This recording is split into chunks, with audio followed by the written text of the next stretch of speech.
बोलती पुस्तके. ज्यांना वाचनाचा नाद त्यांना बोलती पुस्तके घाली साद. आमचं चॅनल सबस्क्राईब करा आणि सबस्क्राईब करायला इतरांनाही सांगा. नमस्कार श्रोते मित्र हो, बोलती पुस्तके सादर करीत आहे लेखक गणपत जाधव लिखित एक कथा गळा भेट. दिवसभर वांजुट्यासारखा एकाकी तक्या आता लेकुरवाळा झाला होता. तक्यापुढचा चौक बोलता झाला होता. दिवसभर कामाधामाचा आलेला शेनवटा घालवण्यासाठी लोक संध्याकाळी चौकात जमत. लहानग्या पोरांचा कालवा चाललेला. कुठून तरी खरपूस भाकरीचा वास येत होता. आज रोजच्यापेक्षा जरा जास्तच गर्दी होती. चौकात जमल्या पोरात खलबत चालली होती. पोरं सारखी सडकेवर नजर टाकत होती. काळोख वाढेल तसं रस्त्यावरचं अंधूक दिसू लागलं. साऱ्यांना वाट होती गोपाळ भाऊंची. आत्तापतूर तो यायला पाहिजे होता. गोपाळ भाऊ समाजाचा नेता. तो तालुक्याला राहतो बिराड घेऊन. तरीबी गावातलं राजकारण त्याच्या बिगार पुढे सरकत नाही. 10वी नापास झाला गोपाळ आमदाराच्या पायाला लागला आणि पुढारी झाला. गावातलं छोटं मोठं तंट मिटवायचं काम तो करत होता. कधीमध्ये आमदाराबरोबरही दिसायचा तो. आता गोपाळाचा गोपाळ भाऊ झाला होता. मी सांच्याला गावात येणार आहे, आजच्या आजच कणका पडला पाहिजे, असा त्याचा निरोप आला होता. आणि सारी पोरं त्याचीच वाट बघत चौकात उभी होती. गोपाळ भाऊच्या मागं सदैव 5-25 तरणी पोरं फिरायची. गावात आणि समाजात पण त्याचा दाब होता. तो पोरांना खाऊ पिऊ घालायचा. बिडी सिगारेट गुटखा सगळं त्याच्याकडंच. म्हणून पोरं त्याची फॅन होती. प्रत्येकाच्या अंगात टी शर्ट, गोपाळ भाऊचा फोटो असलेला, तिरकी मान, वाढलेली दाढी, हातात 4-4 सोन्याच्या अंगठ्या, मनगटात कुठल्या तरी बाबाकडनं भारून आणलेलं गंड दोरं. अंधार गडद होत होता आणि चौक त्याच्या आतुरतेनं वाट बघत होता. सोजानानीच्या करंजीला वळसा घालून म्हातारा मुरला आबा चौकात आला. चौकातली गर्दी, त्यांचं आपापसातलं बोलणं बघून म्हातारा थांबला. मनातल्या मनात विचार करू लागला, ही गर्दी कशापाय झाली असेल? मीटिंग म्हणावी तर जयंती होऊन गेली. स्वतःला पडलेल्या प्रश्नाचं उत्तर शोधण्यासाठी तो गर्दीत शिरला. चौकातल्या लुकलुकणाऱ्या बल्बच्या पुसटच्या प्रकाशात म्हातारा आदमासानंच तोंडांची ओळख पटवू लागला. सगळ्यांचे चेहरे अंधुकले होते. कोण धीरजा आहे काय? मुरला आबांना अंदाजानंच विचारलं. म्हातारा मध्येच आल्यानं पोराने विषय थांबवला. सगळी म्हाताऱ्याकडेच बघू लागली. काय राजा, कोण पाहिजे तुला? ढांगुळा धीरजा बोलला. कोण नाही, पर कशा पाय जमला हो रे? आजा, तुला माहित नाही होय? नाही बा. कशाच? साहेबू नानाच्या मधूचं. त्याचं काय झालं रे? पोरं गप्प झाली. म्हातारं भलत्याच फनगाड्या फोडायला लागले असं पोरांना वाटलंय. म्हाताऱ्याचं कुतूहल ताणण्यासाठी म्हणून सरळ उत्तर न देता ते म्हणाली, भाऊ आलं की सारी जण मधुनानाच्या घरी जाणार आहेत. मुरला आबा आणखी बुचकाळ्यात पडला. कशाला रे? थांबा की उलीस, कळल मग. मुरला आबानं बरंच खोदून खोदून विचारलं, पण पोराने काय तळ लागू दिला नाही. तो थोडा वेळ घुटमाळला. डोक्यात विचाराचा घाणा घेऊन अंधारात गडप्प झाला. माणसं बराच वेळ ताटकळली होती. काही जणांनी भूक लागली होती.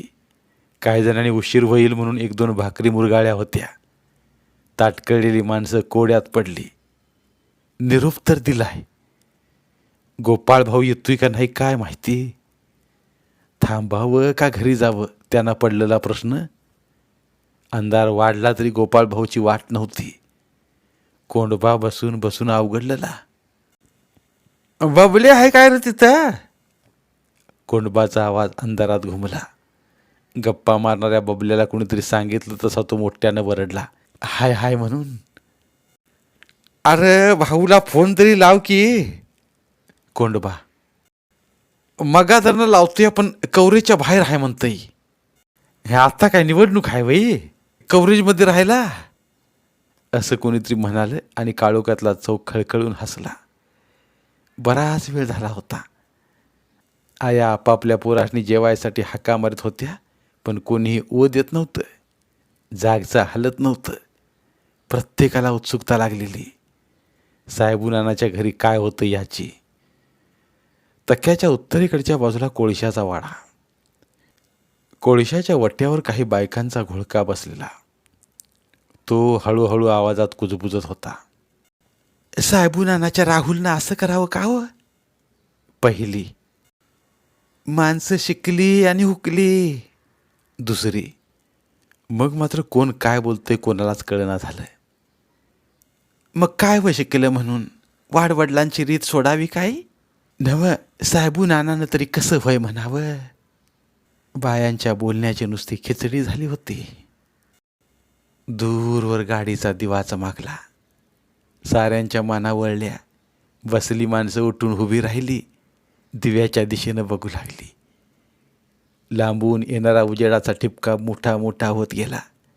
गाडी थांबली तसं माणसाने गोपाळ भाऊला गराडाच घातला. सगळीजण कानाचं हरिण करून होतं. गोपाळ भाऊ आता काय बोलतो हे ऐकायला. सगळेजण आली का रे? कोणाचं नाव न घेता राखट आवाज अंधारात घुमला. थोडा वेळ कोणीच काय बोललं नाही. तसा धीरजाच मग पुढं झाला. आले की. पोपाबा, दगडू मास्तर, हिराबाबा आल्यात काय? गोपाळ भाऊ गाडीवर बसूनच बोलत होता. आपलं बोलणं झाल्यावर तो गाडीवरनं खाली उतरला. सगळी माणसं भाऊनं सांगितल्या चेहऱ्यांना शोधू लागली अंधारात. हिराबा आलं नाहीत, कोणीतरी म्हणालं. भाऊनं एक पोरगा हिराबाच्या घराकडे पळवला. साहेबुनाना आहे काय घरी? गोपाळ भाऊनं चौकशी चालू केली तसं त्यानं मुद्द्यालाच हात घातलाय असं साऱ्यांना वाटू लागलं. असेल की, यदुळा कुठं जातोय? कोंडोबा म्हणाला. चला म्हणत गोपाळ भाऊ साहेबुनानाच्या घराकडे निघाला. त्याच्या मागनं भावकीच्या समाजाच्या गड्यांची वरात निघाली. अंधाऱ्या काळोखात दगडधुंड्यांना ठेचकाळत. साहेबुनानाचं उगवतीकडे घर पार टोकाला होतं. साहेबुनाना नुकताच ताटावरनं उठलेला. माणसांच्या बोलण्याचा आवाज आपल्याच घराच्या रोखाने येतोय असं त्याला वाटलं. तो आवाजाचा अंदाज घेऊ लागला. अंधार करून माणसं कुठं निघाली असावीत. हळूहळू अंधारातून त्याच्या घराकडे येणाऱ्या आकृत्या दिसल्या. तसा तो जरा पुढं झाला. साहेबू, ए साहेबू, झोपला काय? त्याचं नाव घेऊन आवाज आला होता. तो पुढं सरला तर समोर माणसांची गर्दी. ह्यो काय, मी उभाच आहे की, साहेबुनाना म्हणाला. सगळी गर्दी त्याच्या दारात थांबली. साहेबुनाना कोड्यात पडला. थोडा वेळ काहीच बोलला नाही, पण दारात माणसं ताटकळत कसं ठेवावं म्हणून साहेबुनाना बोलला. कुणीकडं? अरे बाबा, तुझ्या दारात आलो या सारी जण. माझ्याकडे या की, या बसा बसा. सारी गर्दी वट्ट्यावर बसली. सगळ्यांच्या पुढं गोपाळ भाऊ. तो दिसला तशी साहेबुनानाच्या मनात पाल चुकचुकली. ह्यो आलाय म्हणजे काहीतरी लचांड घेऊनच आला असणार असं त्याच्या मनाला वाटलं. लचांड काढणं, माणसाला गोत्यात आणणं, उपकार करतोय असं दाखवून 4 पैसे खाऊन त्याला गोत्यातनं बाहेर पण काढणं हे त्याचं काम. माणसं सप्पायला बसली. प्रत्येकाच्या मनात विचारांची वळवळ, पालीच्या तुटलेल्या शेपटीसारखी. काही माणसं आणखी वाट चालत होती. विषयाला कोणी तोंड फोडना. साहेबुनाना अस्वस्थ होऊ लागला होता. गड्यांनो, एवढी माणसं घेऊन आला, मला काय कळलं ना. का गा, आम्ही येऊन ये काही? हिराबा बोलला. अरे तसं नव्हे, एवढी माणसं अंधार धरून आली म्हणून म्हटलं. रात्र वाढत होती. उत्सुकता उतू चालली होती. गोपाळ भाऊनं गुळणी टाकावी असं सगळ्यांना वाटत होतं. मास्तर, सांगा नानाला आपण का आलोय ते. अंधारात गोपाळ भाऊचा आवाज घुमला. अचानक जबाबदारी अंगावर पडल्यानं दगडू मास्तर गोंधळले. गोंधळलेल्या अवस्थेतच म्हणाले, मी मी काय बोलू. मग काय तुम्हाला दाखवा आणलंय भाई. भाऊच्या आवाजावर सारी गर्दी हसू लागली. दगडू मास्तरला अपमान झाल्यागत वाटलं, पण गोपाळ भाऊला उलटा शब्द करून चालत नव्हता. ध्यान धरून गोत्यात आणणारा माणूस झालेला अपमान गिळून दगडू मास्तर गप्प बसले. भाऊनच बोलायला सुरुवात केली. सगळ्यांना वाटलं बरं झालं, नाहीतर बोलून आपण वाईट झालो असतो साहेबुनानाला. सगळेजण कान देऊन ऐकू लागले. साहेबुनाना, पोराची सुपारी फोडली म्हणा. वय की, पर भावकीला सांगितलं नाही, बोलला नाही ते. साहेबुनानाला चूक लक्षात आली. पोराची सुपारी फोडाय भावकीतला माणूस नव्हता. राहुलनंच तसं बजावून सांगितलं होतं. पोरापुढं गप्प बसलो, पण आता भावकी दारात आली. साहेबुनानानं सगळ्यांनी हातच जोडलं. गड्यांनो, चुकलं माझं, चुकलं, माफी करा. हितनं पुढं तुमच्या बिगार पान हलायचं नाही. अरे पण आम्ही यायला पाहिजे की तुझ्या कार्यात. 2 जण एकदमच ओरडले. का गा, काय झालं. तुझ्यासारखी आमासनी जात बुडवायची नाही. गर्दी जात बुडवायची. साहेबुनानालाही हुमान घातल्यागतच झालं. भावकीच्या मनात वेगळाच डाव दिसतोय हे त्याच्या ध्यानात यायला लागलं. एवढ्यात गोपाळ भाऊचा आवाज अंधार चिरत गेला. नाना, जात कशासाठी केली का. तुझं पोहार लई शिकलंय म्हणून समाजापरास मोठं झालं वई. भाऊच्या आवाजात खुन्नस वाटत होता. अरे साहेबू, पोरासंग तू बी माकडागत नाचायला लागलास वय रे. बोलण्यात आपण मागं राहू नये म्हणून हिरा आबानं उरकून घेतलं.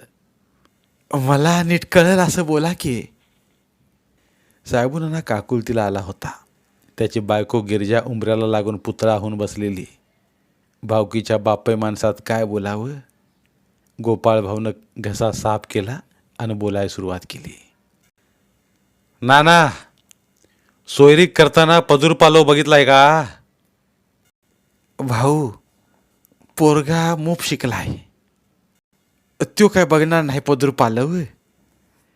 मग पोराला विचारून ये, पाहुणं कंच्या गावचं पदूर पालव कसा लागतोय ते. गोपाळ भाऊ शेवटाचं बोलल्यागत बोलला, पण त्याच्या मनात जादाची खतखत होती. ती सगळीच वकून मोकळी करावी म्हणून भाऊनं पुढं चालू केलं. नाना, तुझा पोरगा सारखा समाजाला विरुद्ध वागतोय. जयंतीच्या वेळेस बी आडवा पाय घालतोय. डॉल्बी न ग, डान्स स्पर्धा न ग, भाषणच ठेवा, अमकच करा, तमकच करा. या बारीनं तर मिरवणूक दिसला बी नाही तुझा पोरगा. पण आम्ही गप बसलो. समाज शाना का तुझा पोरगा शाना.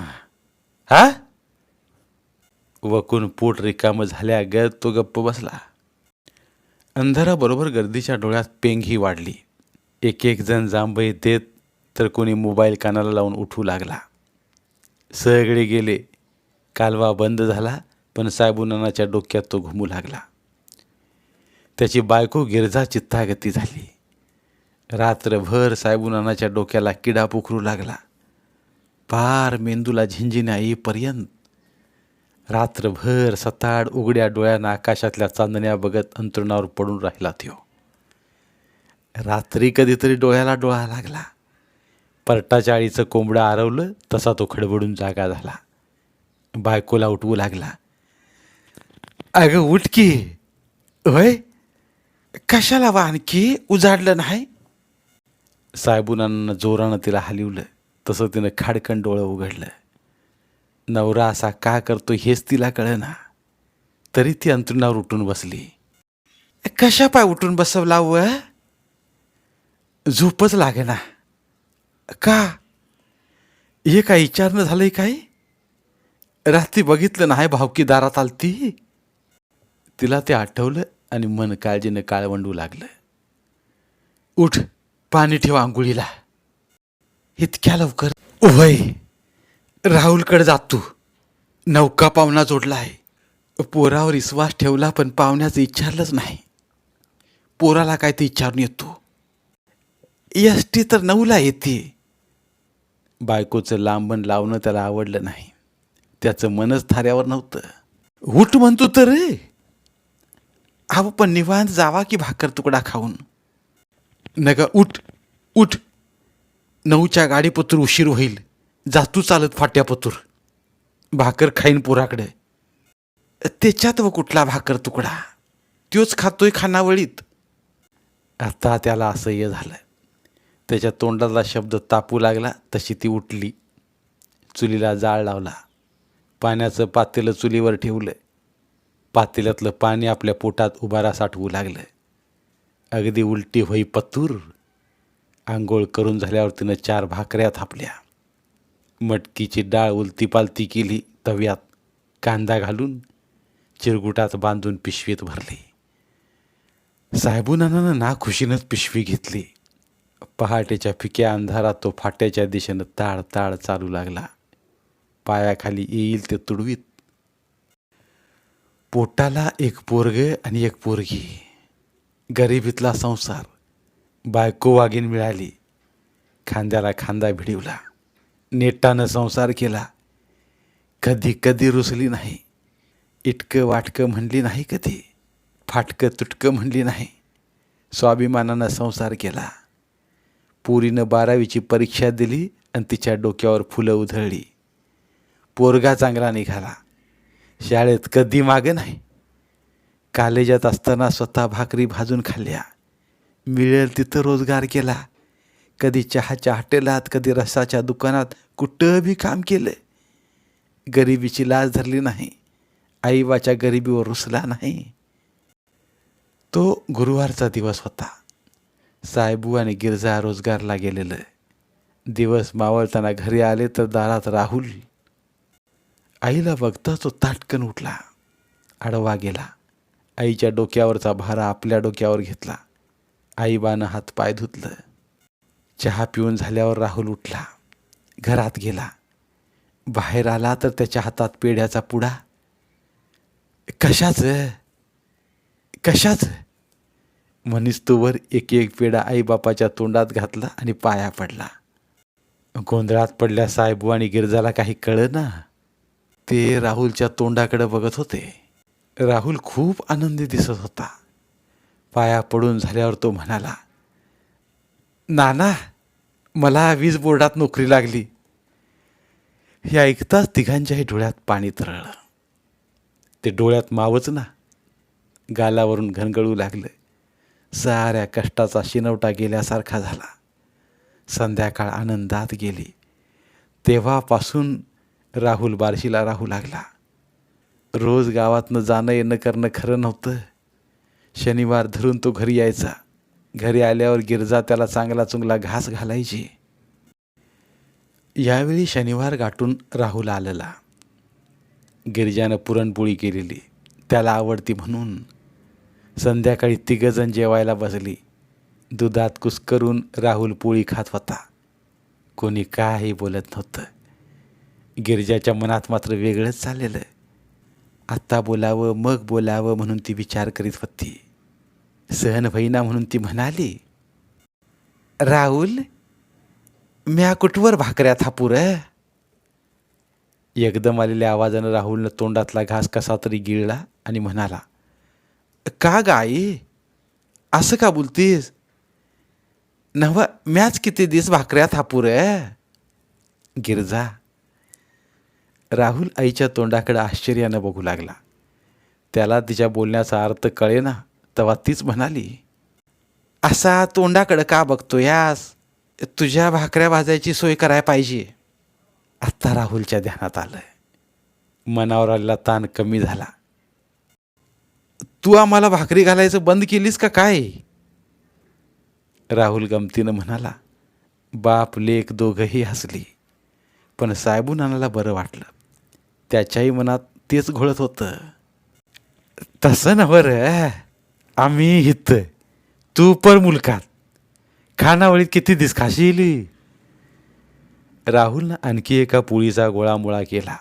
आपल्या मनातला विषय निघाला. त्याला जरा बरं वाटलं. आता मनातलं सांगूनच टाकावं या इराद्यानं तो बोलला, आई मला पण काळजी आहेच की. मग बघायची का पोरगी. साहेबुनाना मध्येच म्हणाला, आई नाना मी ही पोरगी बघितली आहे. चांगली आहे, खूप शिकलेली आहे, आवडेल तुम्हाला. खरं तर मीच तुम्हाला ते आज सांगणार होतो. बरं झालं आईनं विषय काढला. पोराचं बोलणं ऐकून नवरा बायकोला आश्चर्याचा धक्काच बसला. पाहुणं कुठलं आहेत रे. साहेबुनानं चौकशी केली. नाना पाहुणे लांबचे आहेत, लातूरकडले, पण घरात सकाळ संध्याकाळ वंदना घेतल्याशिवाय खाणं होत नाही. साहेबूनं पुढं काही विचारलं नाही. आपला पोरगा चांगला शिकला सवरलेला, आपण त्याच्यामुळे अंगठा का नाचवावा. राहुलनं आईबापाला बोलावून घेतलं. पोरगी बघताच नवरा बायको आनंदून गेली. अगदी सिनेमातल्या नट्टीसारखी पोरगी. पाहुण्याच्या घरात बुद्धांची मूर्ती, बाबासाहेबांचा फोटो, मूर्तीसमोर सुगंधी धूप मेणबत्ती जळत असलेली. पोरगी बघून झाली, सुपारीही फुटली. भावकीतला माणूस मात्र बोलावला नाही. आता पुढच्या महिन्यात लग्नाचा दणका उडवायचा ठरलं. गोपाळ भाऊनं कुठनं तरी पाहुण्यांचा मागमूस काढला. भावकीला फितिवलं. त्याला राहुल खटकत होता. मध्ये मध्ये भावकीची पोरं राहुलच्याच नादी लागली होती.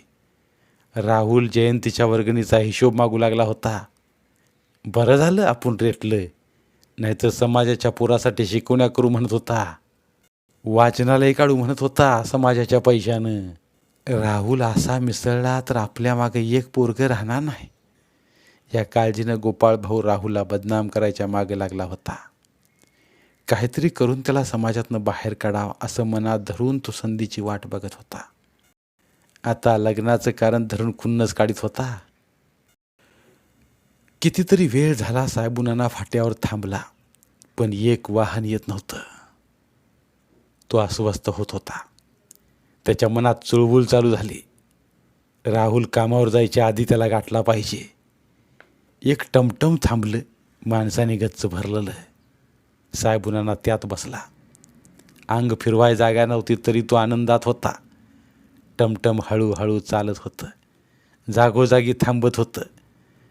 साहेबुनानानं बऱ्याच वेळा ड्रायव्हरला सांगून बघितलं, पण तो त्याच्याच गतीनं जात होता.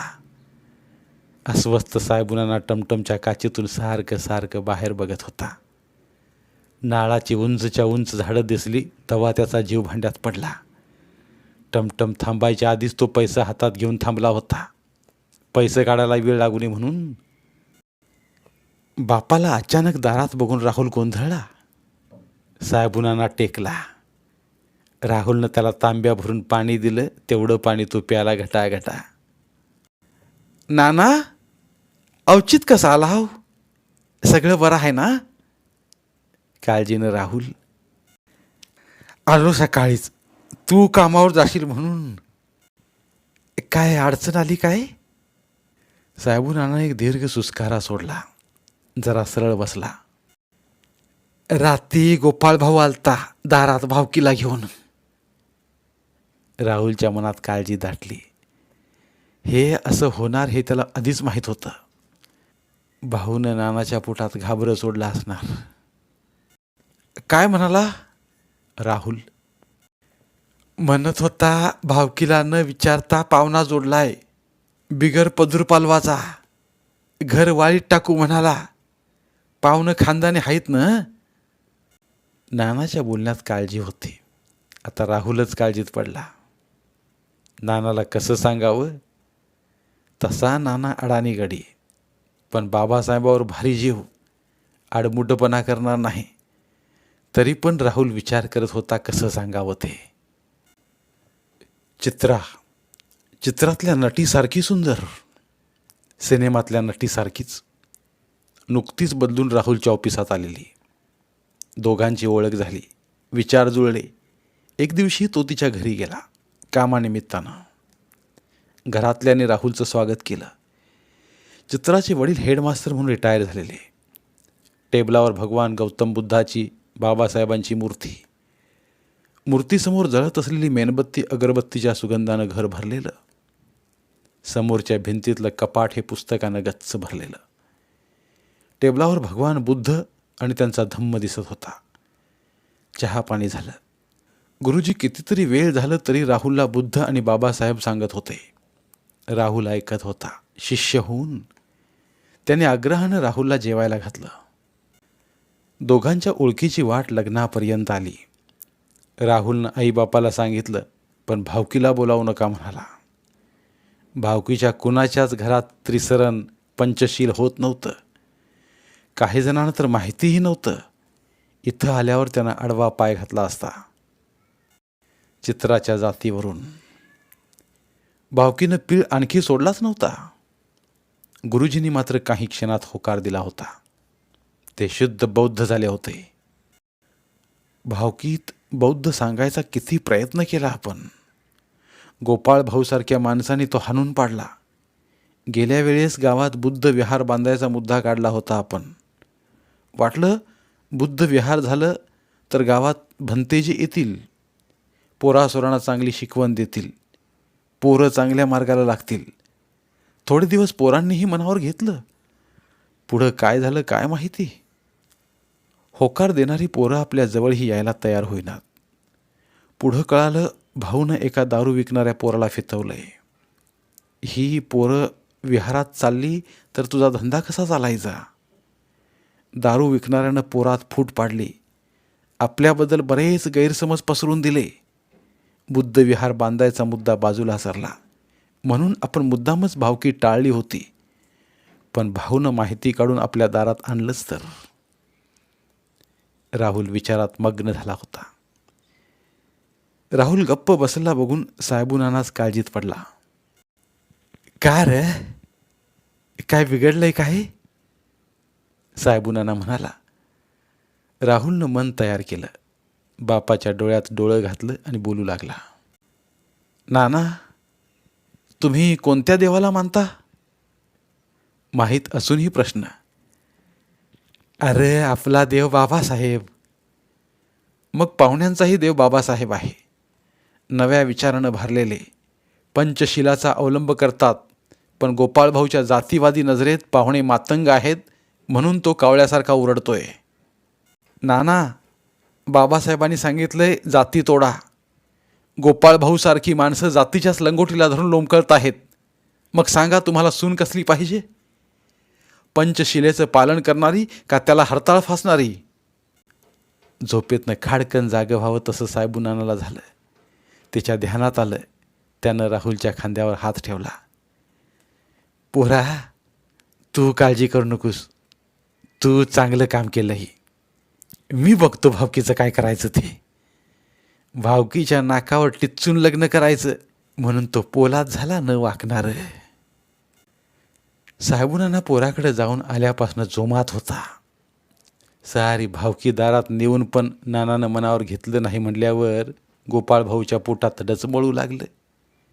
साहेबुनानावर दबाव आणून राहुलचं लग्न मोडायचं आणि राहुलला इंगास दाखवायचा हा त्याचा बेत ढासळण्यासारखा वाटत होता. म्हणून त्यानं कोंडभाला भरीवर घातलं. साहेबुनानाचं कान भर म्हणून जणू सुपारीच दिली. गावातनं येणाऱ्या साहेबुनानाच्या सायकलला कोंडबा आडवाच झाला. सायकल जाग्यालाच थांबली. का गा, का आडवा आलाय. साहेबुनाना बोलला तसा कोंडबा मिश्किल हसला. का तुला अडवाय का लायसन लागते काही. घर भाव म्हणून आमचा हक्क नाही म्हण की तुझ्यावर. हे साहेबुनाना सायकलवरनं खाली उतरला. रस्त्याच्या बाजूला भलं मोठं चिंचचं झाड होतं. तिथं ऐस पैस बसल्यावर विषयाला तोंड फुटलं. कोंडबा, का अडवलंस मला. पाहुण्याचं बघितलंस का. काय बघायचं. हेच की कुण्या गावचं पाहुणं, पदूर पालव. का कशासाठी विचारतोस? नव, माणसं म्हणतात ती पाहुणं आपल्यातलं नाहीत. कोण म्हणतं? आता कुणाची नावं सांगू? का